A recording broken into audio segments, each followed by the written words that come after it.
Old Natty here. So this is a segment from a workout from a few days ago. I cut a chunk out so you can see all the movements we're going to talk about. So for those of you that follow my channel, you know I've been doing something I call squat pulls a lot lately. Um, that's a movement I learned from an article by John McKeon that was in the November December 1993 Hard Gainer um, magazine. John McKeon, besides his own lifting, um, was a fan of Heavy Hands and Dr. Leonard Schwartz, and he used Heavy Hands program as a warm up, as a recuperative recovery, lower intensity aerobic type activity on recovery days. Um, so he had been writing about Dr. Schwartz in his art and Heavy Hands. And in this particular article, he writes about a program Dr. Schwartz had been working on and was going to come out with called Longstrength, or at some point it became Panaerobic Longstrength. I knew of Dr. Schwartz and Heavy Hands because when his first book came out in 1983, I was big into it for probably about 3 years. So I was very interested to see Dr. Schwartz was coming out with something new. In that McKeon article, he talked about Longstrength. He mentions that Dr. Schwartz had developed over 100 different movements in this particular program, and then I'm guessing John McKeon did the illustrations himself, but there's some hand-drawn illustrations of two of the movements. One was the squat pull, and that's where I first crossed paths with it and that idea, and it always stuck with me. And then the second one was like a good morning dip or a good morning push. You would have to have, you could do it with a suspension trainer, rings. You could do it with some of those portable dip bars they have nowadays, but some type of bar at about, I guess, hip level. And you break at the knees a little bit and then hinge forward like you're doing a good morning and then push back with your arms, if that makes any sense. You could probably do it with two chairs also. But that's really the only two movements he had in the article. And in the article, he mentions that Dr. Schwartz is going to developing this program and going to be publishing a new book coming out in about a year. So that would have been about 1994. I've been searching for the book ever since. I don't think it got published. I don't know what happened. The past few months, actually, I've been doing a lot of research trying to track the book down.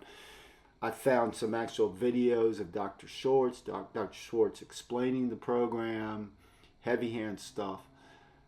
So if anyone sees this video and like knows where to get the book or has any further information, I'm super interested. But anyway, quickly, there's a link in the there will be a link in the description box of Dr. Schwartz himself doing some Longstrength movements on a chin dip device, basically, that he invented for Longstrength. So you'll notice it's lower to the ground, it's adjustable, because his whole idea and concept that he played with both with Longstrength and Heavy Hands was this blending of strength and aerobics, loading aerobics, if you will, progressive resistance aerobics or aerobic strength, however you want to take it, the hybrid of the two. Anyway, in this workout, I'm playing with that concept. So you'll see I start out with something I call row bridge, and I'm not going to take credit for it. I don't know if I invented it. It's something I've done in the past, usually at the end of a set of rows for like a mechanical drop set. But here where I'm doing more reps and doing a longer workout, I start with it and I'm pushing or bridging with my posterior chain while I pull.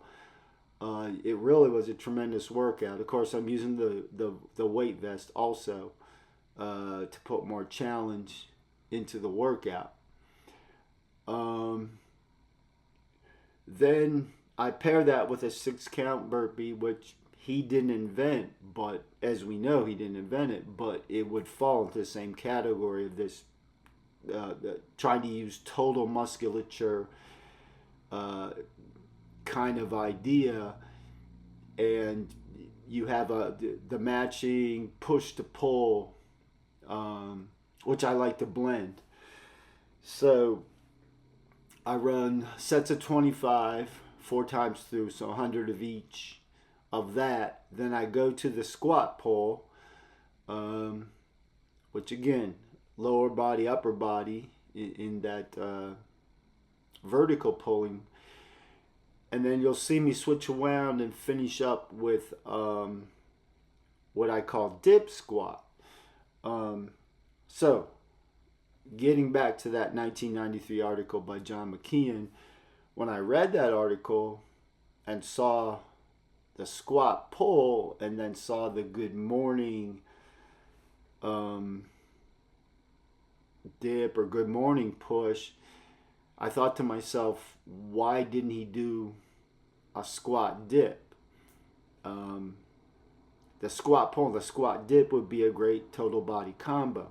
Now, I'm not going to say I invented it, because Dr. Schwartz played with this and may have, within his over 100 movements in this program, may have come up with it. But again, as far as I know, the book never got published, and I don't know. But it all comes from the same place, the same idea. So I'm not claiming, I came up with any of those two movements. But the biggest thing I just wanted to throw out was the idea, the concept, and the genius of Dr. Schwartz. In the video that I have the link to, he's in his upper 60s or lower 70s, and look at his level of fitness, his level of leanness. Listen to him as he explains the program. Look at his mobility. And know that in that video, at that age, he's capable of doing full body weight L-sit pull-ups and full body weight dips. So the program's legit, but imagine the application, and this is what has really brought me back to it. For someone up in years like myself who's dealing with joint pain and might need a little extra support, instead of getting stuck in a higher range of motion or just giving up,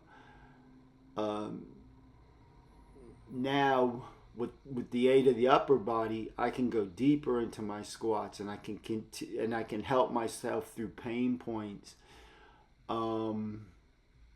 which has really helped me maintain mobility, flexibility. I'm thankfully able to incorporate the weight vest and continue to work strength and increase the aerobic demand. This all came out of the head of Dr. Leonard Schwartz. The application for the elder, I think, is tremendous, but this program can totally be scaled for much fitter, much stronger, much younger folks also. So I really hope you give that video a look. At least watch the beginning where Dr. Schwartz talks about the program. Even if you don't care about this style of training, if you have any interest in physical culture, the history, people that really left a mark and were trailblazers, Dr. Schwartz is a guy to research, learn about, and learn from. Old Natty, I'm out.